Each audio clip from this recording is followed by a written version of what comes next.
There is a question that comes up over and over again by Democrat senators, most often posed to nominees for various positions, but especially of judicial ones. Who won the 2020 election?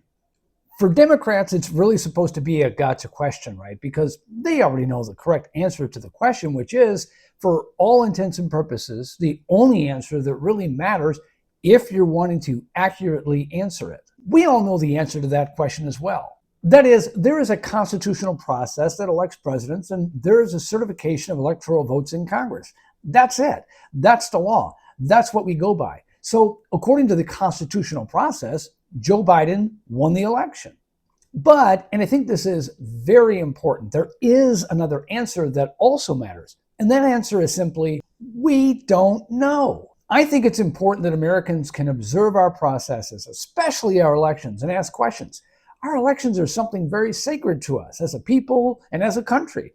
They matter. Our very freedom relies on them to be clean, above board, and obviously right. We have to follow the law based on what we know in the moment, but it doesn't mean we have to close the book on the questions we have.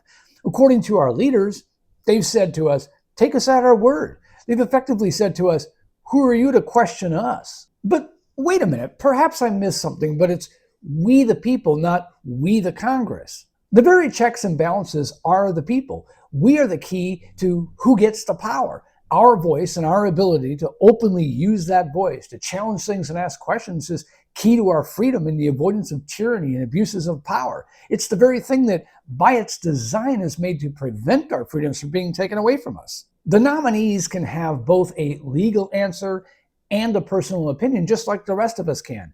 Many people question the election result. I include myself in that camp. I continue to have questions.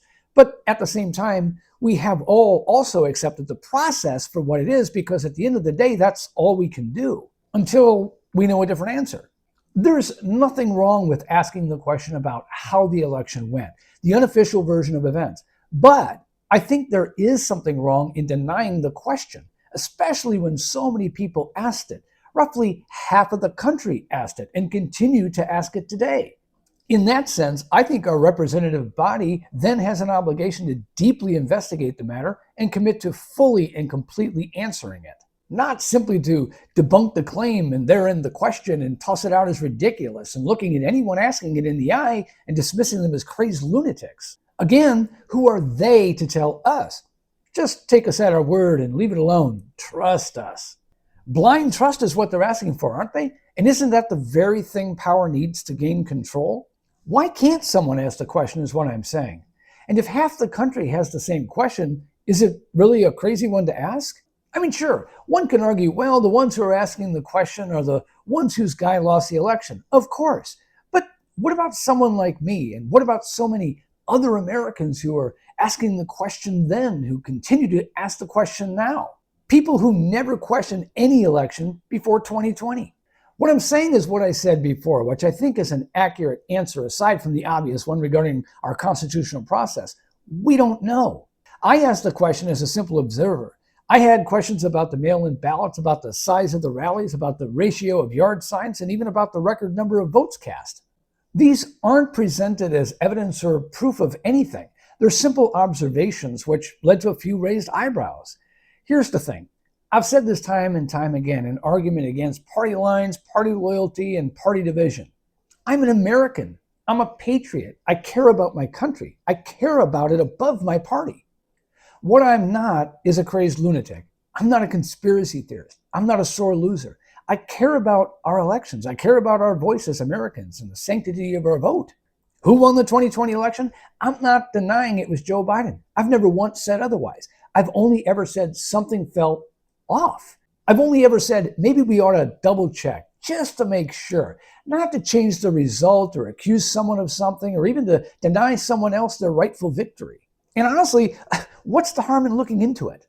It's important for the country, for the integrity of our elections. It's important to satisfy the curiosities of some Americans, to give us cause to trust the people we allow into power that they will truly speak for us on our behalf and in our interests. Not just shut us down when we have doubts, potentially legitimate concerns, or make us feel like nutcases for asking about it.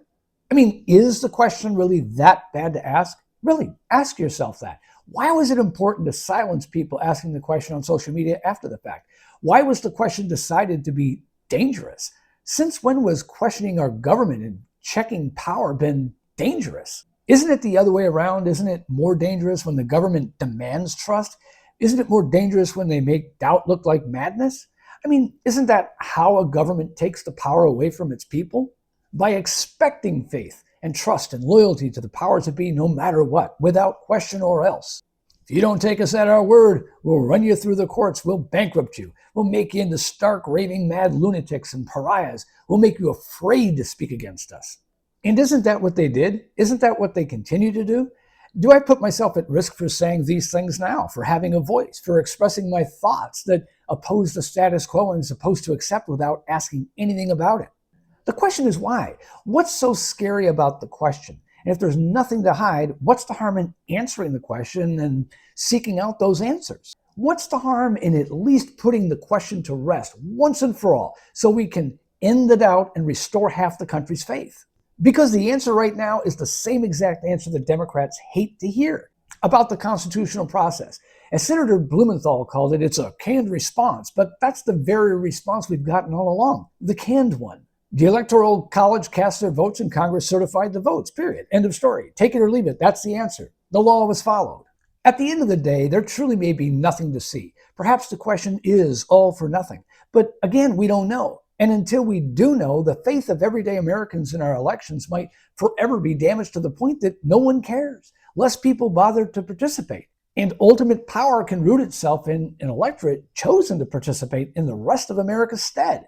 If that happens, we the people lose everything. And the words it gave us, the people, so much power before will be nothing more than a preamble to a beautiful poem about a place we used to call home.